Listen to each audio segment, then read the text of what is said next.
There is something deeply unsettling about a ship found drifting on the open ocean with no one aboard. The engines still running, the meals still warm, the personal belongings left behind as if the crew simply evaporated. These are not legends or folklore. These are real vessels found in real waters under circumstances that have haunted investigators, families, and sailors for generations. Tonight, settle in as we sail through some of the most chilling and unexplained ghost ship discoveries in recorded history. On the morning of November 7th, 1872, a merchant brigantine slipped away from Pier 50 on the East River in New York City and pointed her bow toward the open Atlantic. Her name was the Mary Celeste, and she was bound for Genoa, Italy, carrying 1,701 barrels of denatured industrial alcohol in her hold. At the helm was Captain Benjamin Spooner Briggs, a 37-year-old Massachusetts native with a sterling reputation in the maritime world.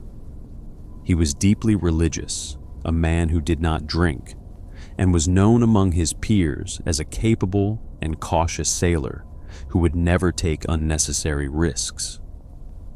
His wife Sarah accompanied him on this voyage, along with their 2-year-old daughter Sophia.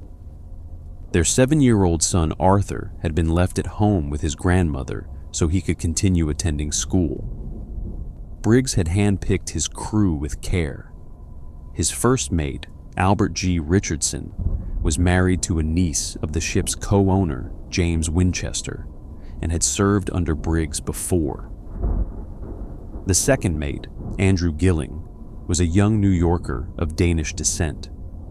The remaining crew consisted of 4 experienced German and Danish sailors, men described in a later testimonial as peaceable and first class. In a letter to his mother, written just before the departure, Briggs expressed deep satisfaction with both his ship and his crew. Sarah Briggs echoed that confidence in a letter of her own, noting that the men seemed quietly capable. By all accounts, there was nothing unusual or worrisome about this particular voyage. The Mary Celeste was freshly refitted, well provisioned, and in fine trim. For 2 weeks, the Mary Celeste battled the rough Atlantic weather as she crossed toward the Azores. The last entry in the ship's log was recorded on November 25th, placing the vessel about 6 nautical miles from the island of Santa Maria in the Azores chain. Everything appeared to be proceeding normally. The weather had been difficult, with winds reaching over 35 knots, but the entry that morning suggested the worst had passed. Santa Maria was in sight. All seemed well. And then, silence. 10 days later, on December 4th, 1872, the crew of the Canadian brigantine DEI Gracia spotted a ship drifting erratically through the choppy waters about 400 miles east of the Azores. Captain David Morehouse, who happened to be a personal acquaintance of Captain Briggs, recognized the vessel immediately. It was the Mary Celeste, a ship that should have already arrived in Genoa, yet here she was, drifting aimlessly under partial sail, with no one visible on her decks. Morehouse sent a boarding party across. What they found when they climbed aboard would become the foundation of one of the most enduring maritime mysteries in human history. The ship was deserted. Every single person who had been aboard, all 10 of them, Captain Briggs, his wife and baby daughter, and the 7 crew members, were gone. There was no sign of violence, no blood, no evidence of any kind of struggle. The crew's personal belongings were still in their quarters, undisturbed. Clothing, pipes, razors, and other personal items sat exactly where they had been left. The cargo of 1,701 barrels of alcohol was largely intact, though later inspection would reveal that 9 of the barrels were empty. A 6-month supply of food and fresh water remained aboard. The ship, while somewhat disheveled, was absolutely seaworthy. But certain details nagged at the investigators. The ship's only lifeboat was missing. The navigation instruments, including the chronometer, sextant, and ship's register, were also gone.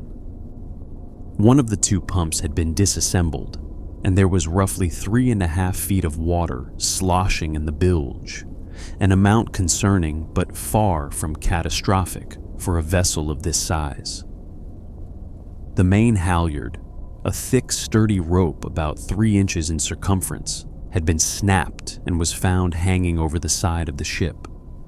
And the sounding rod, the instrument used to measure the depth of water in the hold, was discovered lying on the deck rather than in its proper storage place, as if someone had just used it.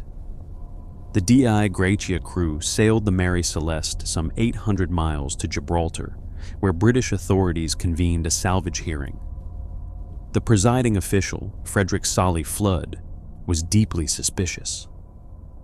He initially theorized that the crew of the DEI Gracia and Captain Briggs had conspired to defraud the insurance company. He pointed to the fact that Morehouse and Briggs knew each other and suggested that perhaps the crew had been murdered and hidden. But the theory fell apart under scrutiny. Briggs owned shares in the Mary Celeste, meaning he had everything to lose and nothing to gain from such a scheme. The DEI Gracia crew was eventually awarded a salvage payment, but it was a notably small one, just 1/6 of the vessel's total value, suggesting the court harbored lingering doubts even as it found no evidence of wrongdoing. In the decades since, theories about what happened aboard the Mary Celeste have multiplied endlessly. The most commonly accepted modern theory, and the one supported by the most evidence, involves the cargo itself. The 1,701 barrels of denatured alcohol were volatile. If even a small number of those barrels had begun to leak, the fumes could have built up in the hold, creating the very real threat of an explosion. Some researchers believe that Captain Briggs, after detecting fumes or hearing a rumbling in the hold, may have ordered everyone into the lifeboat as a precaution. The plan would have been to trail behind the ship on a rope, the halyard, waiting to see if an explosion actually occurred. But what if that rope snapped in rough weather? The ship, still under partial sail, would have drifted away from the lifeboat, and those 10 souls would have been left stranded in the open Atlantic with no way to catch up. Slowly, the lifeboat would have been swallowed by the sea, and the Mary Celeste would have sailed on alone. The theory gained further support from a 2006 experiment conducted by University College London, in which researchers built a replica of the Mary Celeste's hold and simulated an alcohol vapor explosion. The results were striking. A sudden flash fire erupted with tremendous force, but crucially, it left no burn marks or scorch damage on the surrounding walls, consistent with the lack of fire damage found aboard the actual ship. The experiment suggested that a pressure wave from the igniting fumes could have been powerful enough to blow the main hatch cover off the hold, terrifying Captain Briggs into ordering an immediate evacuation without necessarily leaving behind the kind of visible damage investigators would later look for. Whatever truly happened, the Mary Celeste continued under different owners for another 13 years, gaining a reputation as a cursed vessel. In January 1885, her final captain, Gilman Parker, deliberately sailed her into a reef near Haiti as part of an insurance fraud scheme. The ship was damaged beyond repair, and Parker's crime was eventually uncovered. The Mary Celeste was left to rot on that reef, her story far from over, even as her hull disintegrated. Captain Briggs, Sarah, baby Sophia, and the 7 crewmen were never found. Not a single body, not a scrap of clothing, nothing. To this day, the Mary Celeste remains the standard against which all ghost ship mysteries are measured, And while the Mary Celeste drifted into legend during peacetime, another vessel would vanish into mystery during one of the bloodiest conflicts in human history. In 1917, the world was deep in the grip of the First World War. The English Channel, that narrow strait separating Britain from mainland Europe, had become one of the most dangerous stretches of water on the planet. German U-boats prowled beneath its surface, hunting Allied shipping with ruthless efficiency. By April of that year alone, submarines had sunk over 860,000 tons of Allied shipping. Every vessel that crossed those waters did so knowing that at any moment a torpedo could find its hull. Against this backdrop, a three-masted sailing barge called the Zebrina set out from Falmouth on the southern coast of Cornwall on October 15, 1917. She was a sturdy, flat-bottomed vessel, 189 tons, originally built in Whitstable in 1873 for the South American trade. By 1917, she had been repurposed for wartime service, and her mission on this particular day was straightforward: ferry a cargo of coal from Swansea to the French port of Saint-Brieuc. It was a route she had sailed many times before.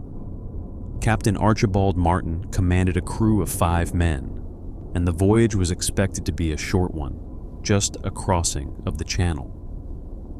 2 days later, the Zebrina was found. French Coast Guard spotted her aground on Roselle Point, south of Cherbourg. Thanks to her flat bottom, she had not broken apart upon hitting the shore and was largely undamaged. But when rescue crews boarded her, they found something that stopped them cold. The ship was completely empty. Not a single member of the crew was anywhere aboard.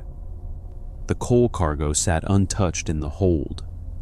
The table was reportedly set, as if the crew had been preparing for a meal.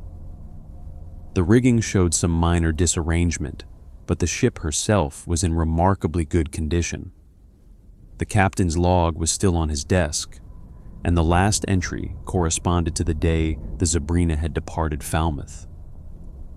There were no entries after that, no distress messages, no signs of a struggle, no blood, no damage consistent with an attack. It was as if the 5 men had simply ceased to exist somewhere between England and France. The most obvious explanation at the time, and the one most widely accepted, was that a German U-boat had intercepted the Zebrina. Standard German practice during the war was to surface alongside a merchant vessel, order the crew to abandon ship and board the submarine, and then sink the target by gunfire. But this theory has significant problems. For one thing, the Zebrina was not sunk. She was found in excellent condition with her valuable coal cargo untouched. German U-boat commanders were meticulous record keepers, and they always confiscated the captain's log as proof of their kill. Yet the log was still aboard the Zebrina. Furthermore, after the war ended, German records were examined extensively, and no record of any U-boat attacking or encountering the Zebrina was ever found. If a U-boat had taken the crew, the submarine itself must have been destroyed before returning to port, taking the Zebrina's 5 men with it to the bottom. But no matching U-boat loss has ever been conclusively identified. An alternative theory suggested that a sudden squall swept the crew overboard. Historical weather records do confirm that a severe gale struck the English Channel on the night of October 16th, with winds powerful enough to overwhelm a small sailing crew caught on deck. The Zebrina's low freeboard meant that waves could easily wash across her deck. If the men had been trying to adjust the sails when the storm hit, they could have been swept into the sea in moments. But the fact that the ship showed so little damage and the cabin appeared orderly makes this theory difficult to fully accept. The Zebrina was eventually salvaged, refitted, and returned to service. She spent years as a coal hulk before being converted back into a working schooner. Her career finally ended in the most mundane way imaginable when she caught fire in the early 1950s and was destroyed. But the mystery of what happened to Captain Martin and his 5 crew members in those 2 missing days has never been solved. The English Channel kept it secret, and the Zebrina earned her place among the phantom vessels of history. Just a few years after the Zebrina vanished into mystery, across the Atlantic, another ghost ship would emerge from the mist. This one far larger, far more dramatic, and with far more tangled threads for investigators to pull. On the last day of January 1921, a surfman at the Cape Hatteras Coast Guard station in North Carolina squinted through the early morning fog and saw something that made him reach for his alarm. A massive 5-masted schooner sat aground on the treacherous Diamond Shoals, her sails still set and billowing gently. But even from a distance, something was clearly wrong. No one appeared to be on deck. No signal flags were flying. The ship looked alive but abandoned, like a house with the lights on and the front door swinging open. The vessel was the Carroll A. Deering, one of the last great commercial sailing ships built in the United States. She had been constructed in Bath, Maine in 1919 by the G.G. Deering Company, and her owner had named her after his own son. At 255 feet long, with 5 towering masts, she was an impressive sight on the water. The Carroll A. Deering had been returning from a coal delivery to Rio de Janeiro, Brazil, sailing in ballast back toward her home port of Norfolk, Virginia. Her captain was William Merritt, a decorated World War I hero who had been cited for bravery under fire after saving his entire crew when his previous command, the Deering-built schooner Dorothy B. Barrett, was lost at sea. But Merritt had fallen seriously ill during the voyage to Rio de Janeiro and was forced to step down. His replacement was Captain William Wormel, a 66-year-old veteran mariner from Portland, Maine. Wormel was experienced and respected, but his eyesight was failing, and he had already confided to an acquaintance in Rio that he was struggling with the crew and felt uneasy about the voyage home. The trouble had started long before the ship reached Diamond Shoals. During a stop in Barbados for supplies, the first mate, a man named Charles McClellan, had gotten drunk and publicly threatened the captain. In a bar called the Continental Cafe, within earshot of several other captains, McClellan had reportedly declared that he would get the captain before they reached Norfolk. He was arrested for his drunken behavior, but Wormel, perhaps too forgiving for his own good, bailed him out of jail, forgave him, and allowed him to continue on as first mate when the ship set sail again on January 9th, 1921. The last confirmed sighting of the Carroll A. Deering with anyone aboard came on January 28th, when she passed the Cape Lookout lightship off the North Carolina coast. The lightship keeper, Captain Thomas Jacobson, watched as a tall, thin man with reddish hair and a foreign accent called out through a megaphone, reporting that the vessel had lost her anchors in a storm off Cape Fear and asking that the ship's owners be notified. Jacobson thought it odd. The man speaking was clearly not Captain Wormel, and he did not appear to be an officer. More troubling still, Jacobson observed the crew milling around on the quarterdeck, an area where ordinary sailors were typically not permitted. His radio was broken, so he was unable to report this strange interaction immediately. The following afternoon, another vessel passing through the area spotted the Carroll A. Deering sailing on a course that would take her directly onto the Diamond Shoals. They saw no one on deck and did not attempt to hail the ship, assuming the crew would correct course on their own. They did not. Due to violent seas, the Coast Guard was unable to board the stranded vessel until February 4th, 4 days after she was first spotted.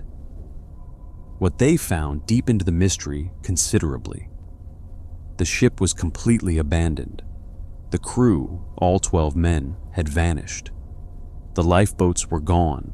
The ship's log and all navigation equipment had been removed. The crew's personal belongings were missing. But in the galley, food was laid out as if a meal were being prepared for the following day. Pots of pea soup and spare ribs sat on the stove. A pot of coffee was ready to serve. Captain Wormel's quarters were found in disarray, with his belongings scattered and his cabin in a state of disorder that contrasted sharply with the relative order found elsewhere on the ship. 3 cats, half-starved but alive, were the only living creatures found aboard. The Carroll A Deering sat on the shoals for weeks, battered by storms, until she was deemed a hazard to navigation and dynamited on March 4th, 1921. Her bow section eventually drifted ashore on Ocracoke Island, and residents used her timbers to build houses. Meanwhile, the investigation expanded. It was discovered that several other ships had also disappeared in the same general area around the same time. The SS Hewitt, a steamer carrying sulfur from Texas to Portland, Maine, had sent its last message on January 25th from somewhere off the Florida coast and was never seen again. In all, at least a dozen vessels had gone missing in or near the waters off the Outer Banks in early 1921. The scope of the disappearances prompted an unprecedented joint investigation involving 5 federal departments, including Commerce, Justice, Treasury, the Navy, and the State Department. Secretary of Commerce Herbert Hoover personally oversaw portions of the inquiry. Theories multiplied. Some suspected pirates or rum runners, since Prohibition was in full swing and the waters off the Carolina coast were prime territory for liquor smuggling. Others suggested Bolshevik agents or communist revolutionaries targeting American and British shipping. The threat of First Mate McClellan's drunken boast in Barbados kept the possibility of mutiny alive. And then there was the message in a bottle. In April 1921, a local fisherman named Christopher Columbus Gray claimed to have found a bottle washed ashore near Buxton, North Carolina. Inside was a note that appeared to be written by a member of the Deering's crew. It read in part that the ship had been captured by an oil-burning vessel and that the crew was being held with no chance of escape.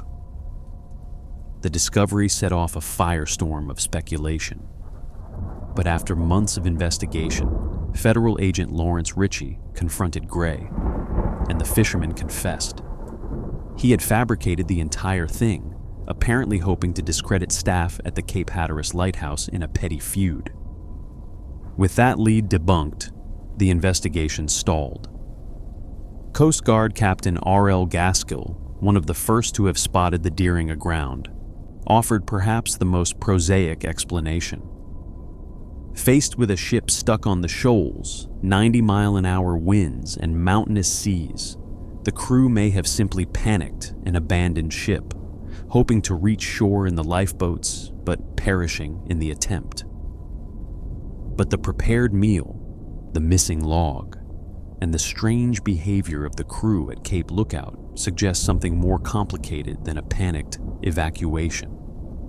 The fate of the 12 men aboard the Carroll A. Deering has never been determined. Their names have faded from public memory, and the ship itself is gone, broken apart by dynamite and weather. But the mystery endures, especially when you consider the eerie coincidence of so many ships vanishing in the same stretch of water, in the same span of weeks, in the area that would later become infamous by another name entirely, the Bermuda Triangle. Speaking of ships that refuse to stay put, few vessels in maritime history have demonstrated a more stubborn refusal to disappear than the SS Baychimo. This steel-hulled cargo steamer was not found abandoned and drifting after some violent or mysterious event. She was deliberately abandoned, left for dead in the frozen Arctic. But the Baychimo did not cooperate with those plans. Instead, she spent the next 38 years sailing the Arctic without a crew, becoming one of the most legendary phantom vessels the world has ever known. The Baychimo was built in 1914 at the Lindholmen shipyard in Gothenburg, Sweden, originally christened the Angermanelfen after one of Sweden's longest rivers. She was a no-nonsense working vessel, 230 feet long, with a steel hull and powered by a triple-expansion steam engine capable of pushing her through the water at about 10 knots. She initially served as a trading vessel between Hamburg and Sweden for her German owners. After World War I, she was surrendered to Britain as part of Germany's war reparations and purchased by the Hudson's Bay Company for £15,000. Renamed the Baychimo, she was assigned to the Western Arctic Run, shuttling provisions, fuel, and supplies to remote Inuit trading posts along the northern coast of Canada in exchange for valuable fur pelts. For nearly a decade, the Baychimo made this journey reliably, carrying an average crew of about 32 men. She was not a glamorous ship, but she was dependable. That dependability was tested on her final manned voyage. In late September 1931, with her hold loaded with recently acquired furs, the Baychimo was heading back toward Vancouver when an early and ferocious Arctic winter descended. Near Point Barrow on the northern coast of Alaska, the ship became trapped in pack ice. The crew initially tried to wait it out, but the ice held firm.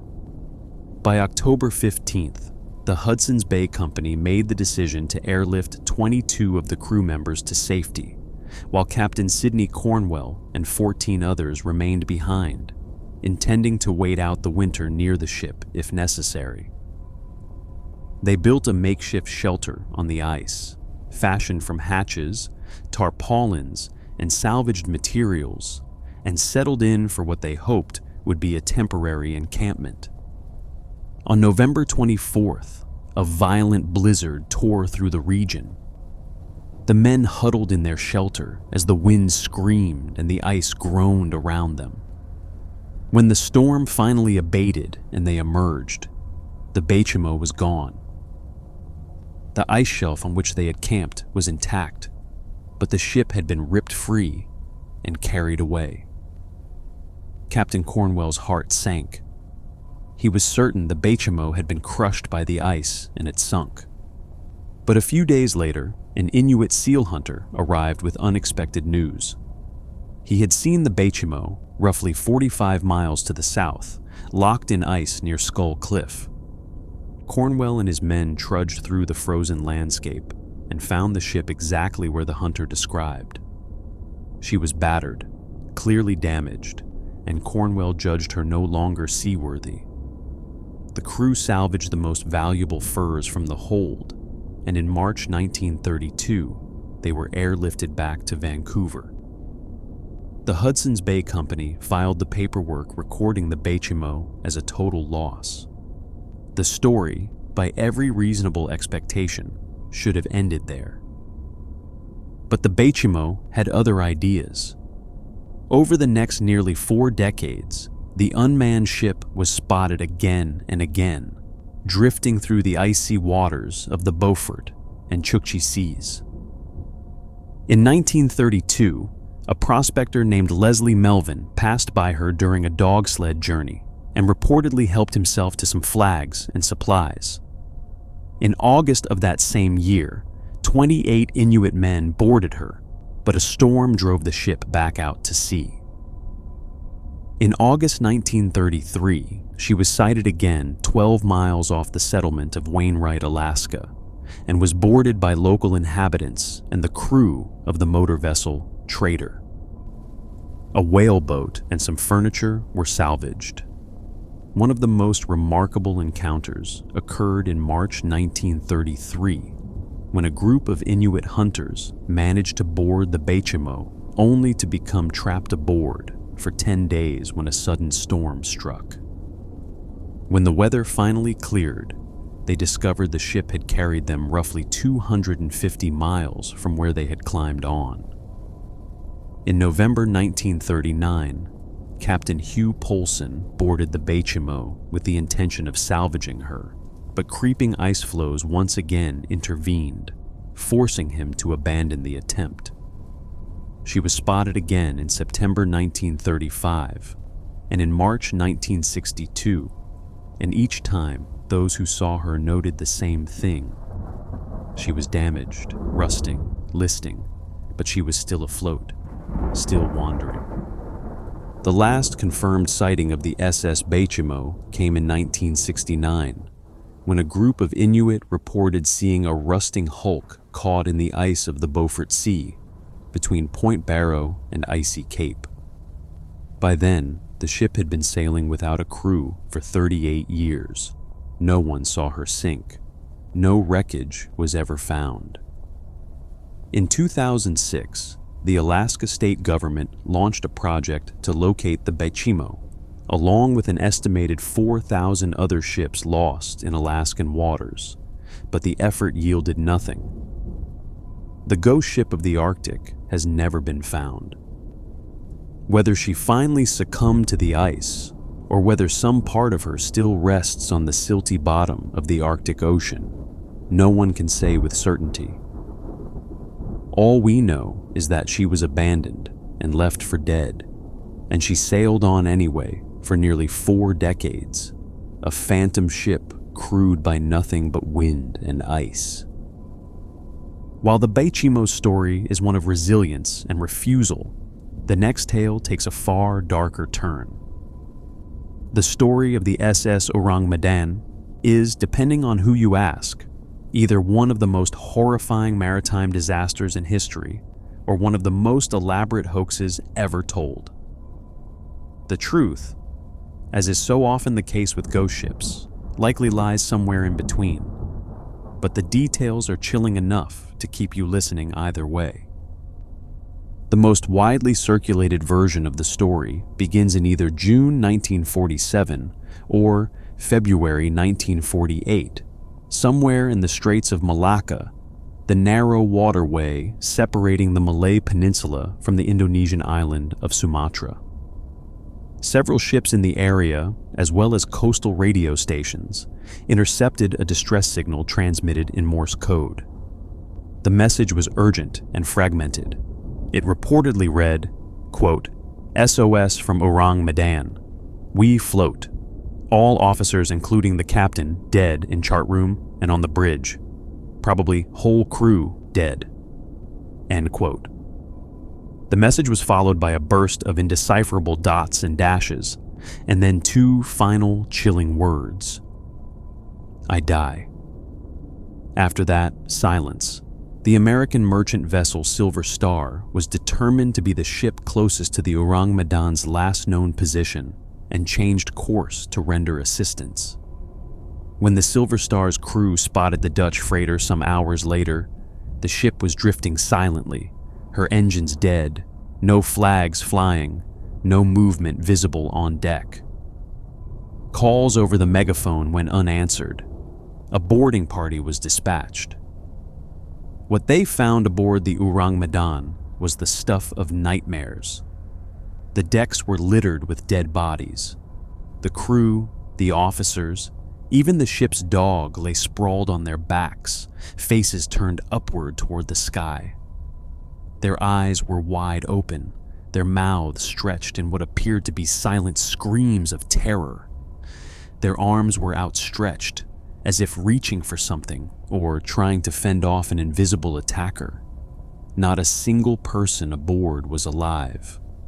And yet, there were no visible injuries on any of the bodies. No bullet wounds, no stab marks, no signs of violence whatsoever. The expressions on the faces of the dead were the only evidence that something catastrophic had occurred, and those expressions told a story of absolute overwhelming fear. The Silver Star's captain made the decision to tow the Ourang Medan to port for further investigation, but as the crew began preparing the lines, smoke was seen rising from one of the Ourang Medan's cargo holds. The fire spread with terrifying speed. The boarding party barely had time to scramble back to the Silver Star before the Ourang Medan erupted in a massive explosion. The blast split the hull, and the ship slipped beneath the surface of the Straits of Malacca, taking everybody, every piece of evidence, and every answer with her.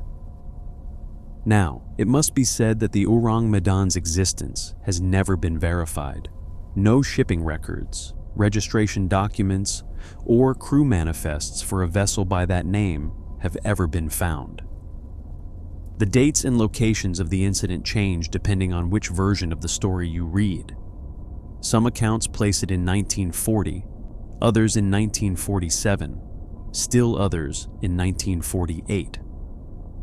The Silver Star existed as a real ship, but her logs contain no mention of the rescue. No crew members of the Silver Star ever spoke publicly about the incident. The earliest known references to the story come from British newspapers in 1940, and the account was later embellished by a reporter named Silvio Shirley, who may have fabricated or significantly exaggerated key details. And yet, the story refuses to die. The United States Coast Guard referenced the Ourang Medan in a 1952 edition of its official journal, Proceedings of the Merchant Marine Council, lending it a veneer of official credibility.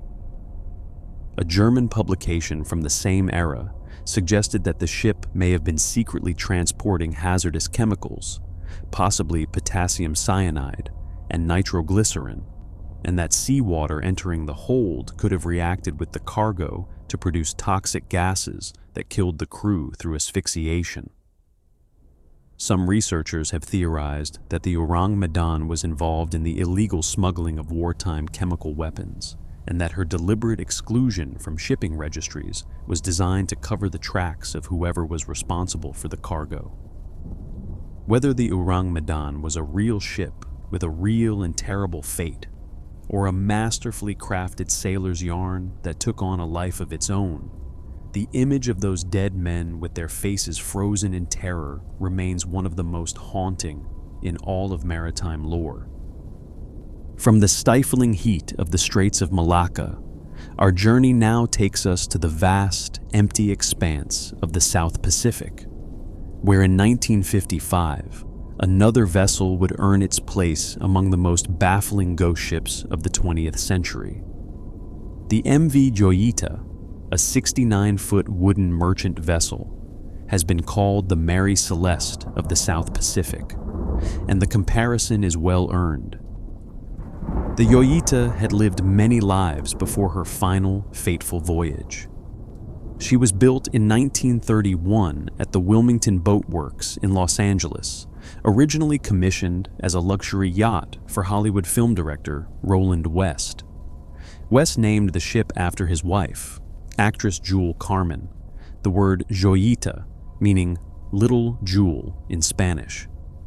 For years, the elegant little vessel cruised the California coast, a glamorous accessory to the golden age of Hollywood. But those days of champagne and movie stars were long gone by the time the 1950s arrived. After being pressed into military service as a patrol boat during World War II, stationed around Hawaii, the Joyita had been sold off as surplus, passed through multiple owners, and had gradually deteriorated into a working merchant vessel used for hauling cargo and passengers between the scattered islands of the South Pacific.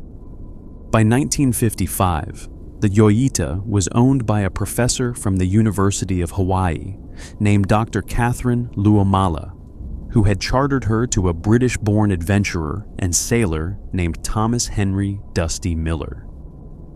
Miller was well known across the South Pacific, a charismatic figure who had lived a colorful life and who used the Joyita for chartered trade, fishing expeditions, and island-to-island shipping runs. The ship was not in the best condition. Her pipes were corroded, her hull was aging, and one of her two engines had a failed clutch that could not be repaired in time. But Miller knew the Joyita intimately, and he knew one crucial thing about her. Due to her construction from wood and her cork-lined holds, the Joyita was, for all practical purposes, unsinkable. No matter how much water she took on, she would stay afloat. On the morning of October 3rd, 1955, the Joyita departed Apia Harbor in Samoa, bound for the Tokelau Islands, roughly 270 miles to the north. She had been scheduled to leave the previous day at noon, but was delayed by the failed engine clutch. When she finally set out at 5 in the morning, she was running on only one engine. Aboard were 25 people, 16 crew members, and 9 passengers. Among the passengers were a government official, a doctor named Alfred Dennis Parsons, who was traveling to perform an amputation, a copra buyer, 2 pharmacists carrying urgent medical supplies, and 2 children, one of whom was just 3 years old. The cargo included timber, foodstuffs, medical supplies, and 80 empty 45-gallon oil drums. The journey was expected to take between 41 and 48 hours. The Joyita was expected to arrive in Tokelau on October 5th. She never did. When the ship failed to appear, the port at Tokelau sent out a message. The Joyita is overdue. The Royal New Zealand Air Force launched Sunderland flying boats, and for 6 days, search crews covered more than 100,000 square miles of open ocean. They found nothing. Not a raft, not a piece of debris, not a single sign of the Joyita or the 25 people who had been aboard her. The search was called off, and the Joyita and everyone on her were presumed lost. But 37 days later, on November 10th, 1955, the merchant ship Tuvalu was en route from Suva, Fiji, to the atoll of Funafuti when Captain Gerald Douglas spotted something drifting in the water ahead. It was a ship, listing so heavily to port that her deck rails were dipping in and out of the waves. The Tuvalu approached and hailed the vessel. There was no response. When Douglas and his crew boarded, they found the Joyita in a haunting state.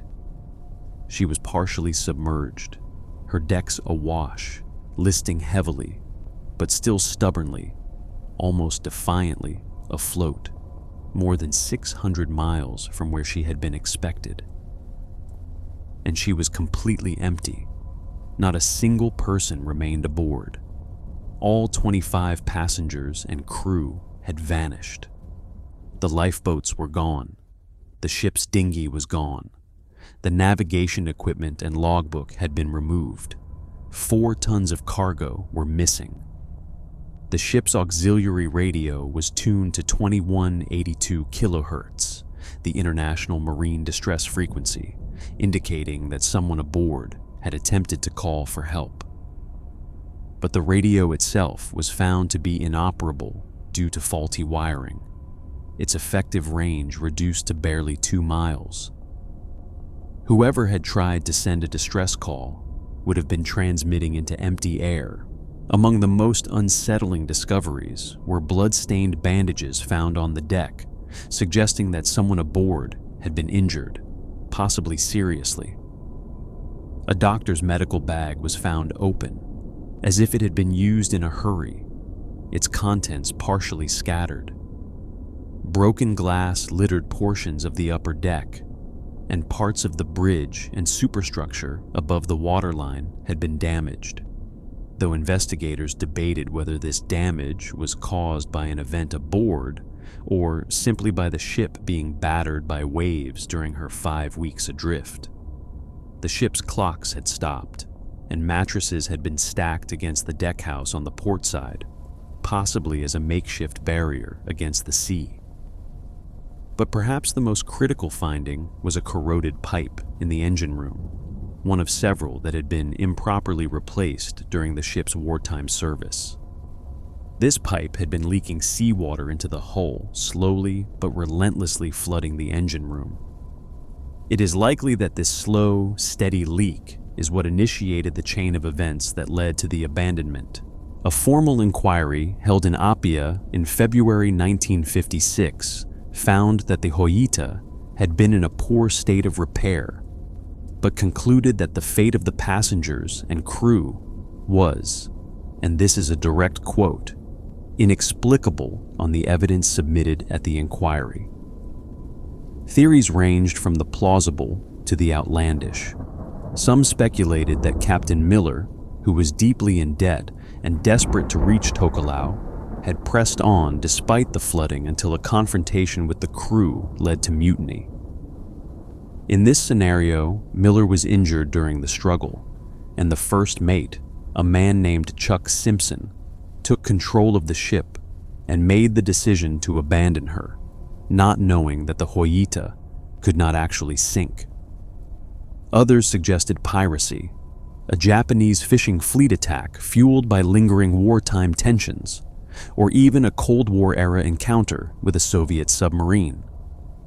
The most widely accepted reconstruction, however, is that the corroded pipe flooded the engine room, eventually killing the remaining engine and cutting all electrical power to the ship. In darkness, taking on water with no working engine and no functioning radio, the passengers and crew may have panicked. If Captain Miller was incapacitated, perhaps knocked unconscious or injured, there would have been no one aboard who knew the ship well enough to reassure the others that the Joyita would stay afloat.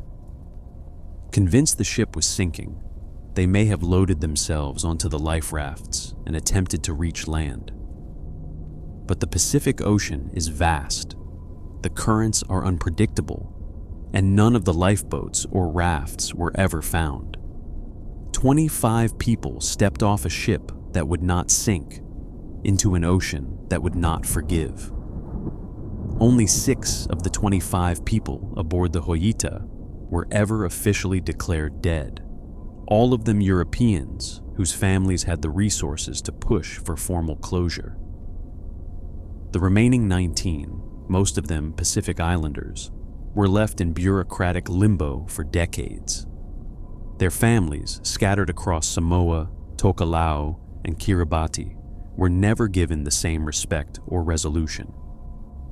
The Joyita herself was eventually repaired and returned to service, but her reputation followed her. Sailors refused to crew her. Passengers avoided her. In 1959, she ran aground and was abandoned permanently on a beach in Fiji, where she slowly rotted away, piece by piece, until the last remnants of her vanished in the 1970s, much like the 25 people she once carried. More than half a century would pass before the next truly chilling addition to the ghost ship canon, and it came not from the age of wooden schooners and oil lamps, but from the modern world of GPS, satellite phones, and forensic investigation. In early January 2003, a Taiwanese fishing vessel called the High Aim 6 was found drifting in calm waters off the coast of Western Australia, roughly 80 nautical miles east of the Rowley Shoals, well inside the Australian exclusive economic zone. Her engine was running, her propellers were turning, but there was no one aboard. The High Aim 6 had departed the port of Liuqiu in southern Taiwan on October 31st, 2002, with a Taiwanese captain named Chen Tai-cheng, a chief engineer named Lin Chung-li, and a crew of Indonesian fishermen. She was a 130-ton long-line fishing vessel, and by all accounts, she was engaged in legitimate fishing operations. Her last known contact with her owners came in December 2002, when Captain Chen called from the Marshall Islands, roughly halfway between Papua New Guinea and Hawaii, to report in. After that, silence. Weeks went by, and the owners reported the ship missing. When the Royal Australian Navy boarded the High Aim 6 on January 8, 2003, the scene was eerily familiar to anyone who knew the story of the Mary Celeste. There were no signs of a struggle. The crew's personal belongings were still aboard, including 7 toothbrushes, indicating that the full complement of men had been present at some point. There was plenty of fuel and fresh water. The navigation equipment was functional. But the lifeboats and rafts were missing, and from the hold came a sickening stench. 3 tons of tuna and mackerel sat rotting in the fish storage, estimated to have been decomposing for at least 2 weeks. Australian investigators initially suspected the ship might have been carrying illegal immigrants, but the rotting fish confirmed she was a working fishing vessel. Authorities launched an extensive search covering 7,300 nautical miles of ocean around where the High Aim 6 had been found, but no trace of the crew was ever located. The case seemed destined to join the ranks of unsolvable maritime mysteries, but then came a break that pushed the story from mystery into something much darker. 10 days after the High Aim 6 was discovered drifting, Taiwanese police noticed something unusual. Local calls were still being made from Indonesia using the cell phone belonging to the ship's chief engineer, Lin Chung-Lee. The phone that should have been at the bottom of the ocean with its owner was instead being used to make calls from dry land. Investigators traced the calls and contacted recruiting agencies in Indonesia that had provided the crew. 10 Indonesian men had been recruited for the voyage. Indonesian police managed to track down and arrest one of these crew members in the province of North Sulawesi. Under questioning, the man made a chilling admission. He confirmed that the captain, Chen Tai-chung, and the engineer, Lin Chung-Lee, had been murdered by members of the crew on December 8, 2002. After the killings, the Indonesian crew members had set the ship adrift, boarded the lifeboats, and somehow made their way back to their homeland, scattering across the Indonesian archipelago. The arrested man never provided a clear motive for the murders, and the details of how the killings were carried out, how the bodies were disposed of, and how the crew navigated back to Indonesia across open ocean remained frustratingly vague. No other crew member was ever apprehended. What was clear was that this was no random disappearance. It was mutiny, followed by murder, followed by a calculated effort to disappear. This was not even an isolated incident. The previous year, another Taiwanese fishing vessel, the Harishung 6, had been found empty by an Indonesian military vessel under remarkably similar circumstances. 3 crew members were eventually arrested and confessed to murdering the captain and engineer of that ship as well. It appeared that violence aboard foreign-flagged fishing vessels crewed by poorly paid and sometimes desperate Indonesian workers was a more common occurrence than the world cared to acknowledge. The High Aim 6 was towed to the town of Broome on Australia's northwest coast, where she sat beached on the sand for about a year, becoming an unlikely tourist attraction. Locals hoped the ghost ship would be sunk offshore to serve as a dive wreck, but authorities eventually decided that her buoyant hull could not be guaranteed to stay underwater. The High Aim 6 was dismantled and buried in a landfill, an inglorious end for a vessel that had briefly captured the world's imagination. 4 years later, and half a world away, another ghost vessel would make headlines, this time in the warm turquoise waters off Australia's northeastern coast near the Great Barrier Reef.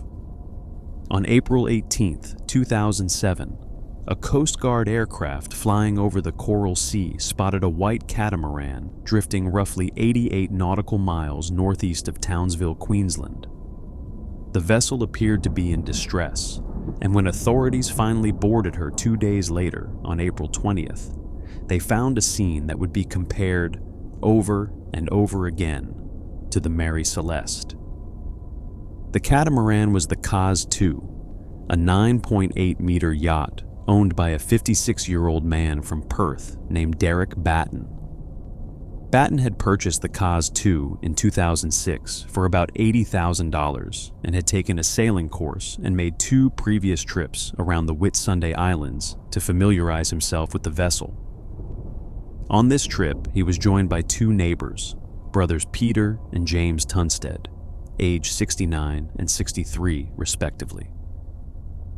The 3 retired men had departed Airlie Beach on April 15th, heading for Townsville on the first leg of what was planned to be an 8-week voyage around northern Australia back to their homes in Perth. When emergency officials boarded the Caz 2, the scene was deeply unsettling. The yacht was in fully serviceable condition. The diesel engine was still running, idling gently in neutral. The cabin lights were on. A laptop computer sat open and powered up on the table below deck. Food and flatware were laid out as if the crew had been preparing or eating a meal. The ship's radio and GPS were fully functional. And most troublingly, all of the yacht's life jackets were still aboard. Whatever had happened to the 3 men, they had not taken their safety equipment with them. There was even a small tender boat still hoisted on the stern. The only signs that anything was amiss were a badly shredded sail tangled in the rigging and the absence of any life raft, though it was never established whether the Caz 2 had carried one in the first place. A massive search and rescue operation was launched, involving rescue helicopters, 9 aircraft, 2 commercial vessels, and volunteer marine rescue units from several towns along the coast. Data from the Caz 2's GPS system was retrieved and analyzed to help narrow the search area. But despite days of searching across hundreds of square miles of ocean, the 3 men were never found. The investigation that followed uncovered several significant details. Police forensics officers spent hours combing the yacht for evidence of foul play and found none. Sergeant Paul Malloy, one of the 3 forensic officers who examined the Caz 2, told the inquest that he was satisfied the boat was not a crime scene. After questions from Peter Tunstead's widow, Frances, about why police did not check for fingerprints, Malloy explained that the lack of any suspicious circumstances did not warrant that level of investigation. Another curious detail emerged. 3 fenders had been deployed along the port side of the Caz 2 when she was found. Fenders are cushioning devices typically hung over the side of a vessel when it is docking alongside a wharf or another boat. Maritime experts noted that the only reason you would ever put fenders out is when another vessel comes alongside, or when you come to rest against a pier. This led to brief speculation that perhaps the Caz 2 had been approached by another unknown vessel, and that the crew had been taken aboard willingly or by force. However, Townsville police noted that many small craft owners leave their fenders out at all times for convenience, making it impossible to draw any firm conclusions from this detail. A .44 caliber rifle and ammunition were also found secured aboard, undisturbed. A commercial fishing vessel captain named Gavin Howland testified at the subsequent inquest that on April 16th, the day after authorities believed the men went missing, he and his crew had seen a white yacht with a torn sail drifting sideways through a narrow passage between reefs off the town of Bowen. He came within 50 meters of the boat, but saw no one on board. Howland found it odd that a sailboat would be in an area known for shallow water and rocks, but he did not attempt to make contact or alert the authorities. He told the inquest he simply had a rule that no one goes near another vessel. Perhaps the most poignant piece of evidence was a video recorder found inside the CAS-2. On it was footage recorded by the 3 men on the morning they went missing. The video showed a peaceful, even joyful scene. Peter Tunstead was fishing. Derek Batten was at the helm. James Tunstead held the camera, panning slowly to capture a 360-degree view of the calm, sunlit ocean around them. Everything appeared normal. Everything appeared safe. The Queensland State Coroner, Michael Barnes, delivered his findings, but admitted that he could not be definitive about the circumstances of the men's deaths. Based on the evidence, including the video, the eyewitness accounts, and the state of the yacht, the coroner proposed a probable scenario. On the morning of April 15th, somewhere around 10 o'clock, the CAS-2 was sailing near George Point, and everything was going as planned.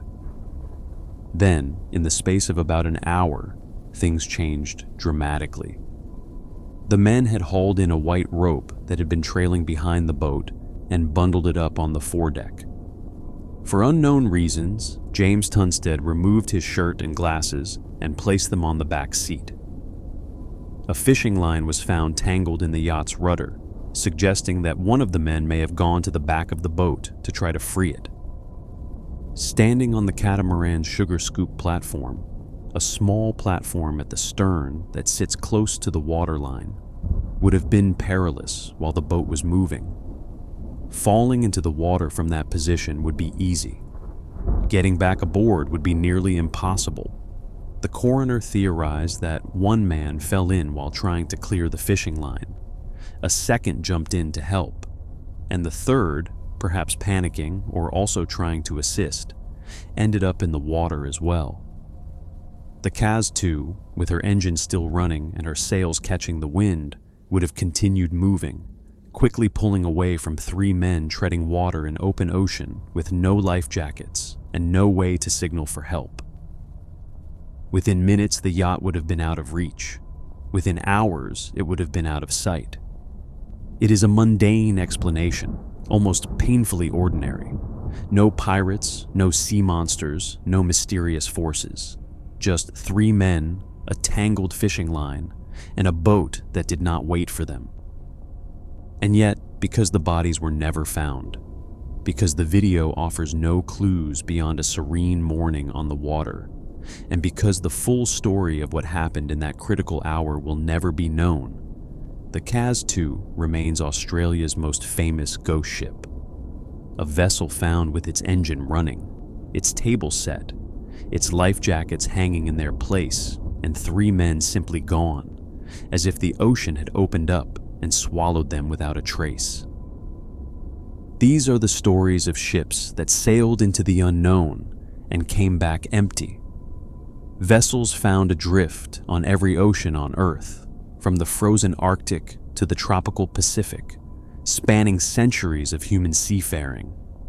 Some were victims of weather, some were scenes of violence, some carry explanations that satisfy no one, and some remain as impenetrable as the deep water that holds their secrets. The ocean gives up its dead on its own schedule, and sometimes it never gives them up at all. If these stories kept you company tonight, consider leaving a like and subscribing to the channel for more tales like these.